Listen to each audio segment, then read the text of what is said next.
স্বরধ্বনি। প্রিয় শিক্ষার্থীরা, আমরা টপিকটার নাম লিখে দেব স্বরধ্বনি।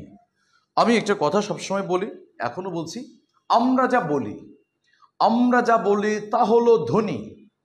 আমরা যা বলি তা হলো ধ্বনি। আর আমরা যা লিখি তা হলো বর্ণ। আমরা যা লিখি তা হলো বর্ণ, আর আমরা যা বলি তা হলো ধ্বনি। আর ধ্বনির লিখিত রূপকে বলা হয় বর্ণ। ধ্বনির লিখিত রূপকে বলা হয় বর্ণ। তাহলে আবার একটা প্রশ্ন করছি, স্বরধ্বনি নিয়ে। স্বরধ্বনির প্রথম কথা হচ্ছে আমরা যা বলি তা হলো ধ্বনি, আর আমরা যা লিখি তা হলো বর্ণ। আর ধ্বনির লিখিত রূপকে বলা হয় বর্ণ। আর ধ্বনি শব্দের অর্থ হচ্ছে উচ্চারণ। ধ্বনি শব্দের অর্থ হচ্ছে উচ্চারণ। প্রিয় শিক্ষার্থীরা, ধ্বনি লিখিত রূপ হলো বর্ণ, আর ধ্বনি শব্দের অর্থ হচ্ছে উচ্চারণ।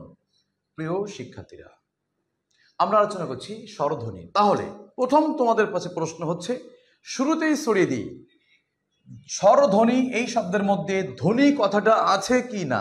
তাহলে যদি ধ্বনি কথাটি থাকে তাহলে এটি ব্যাকরণের কোন তত্ত্বে আলোচনা হয়েছে। আবার স্বরধ্বনি ধ্বনি শব্দটা আছে উল্লেখ, তাই বলছি ধ্বনি কথাটি ব্যাকরণের কোন তত্ত্বে আলোচনা হয়েছে। আমরা সবাই জানি, কমেন্টেই আমার বলার আগেই তোমরা উত্তরটা দিয়ে দাও। স্বরধ্বনি ব্যাকরণের কোন তত্ত্বে আলোচনা হয়েছে প্রিয় শিক্ষার্থীরা।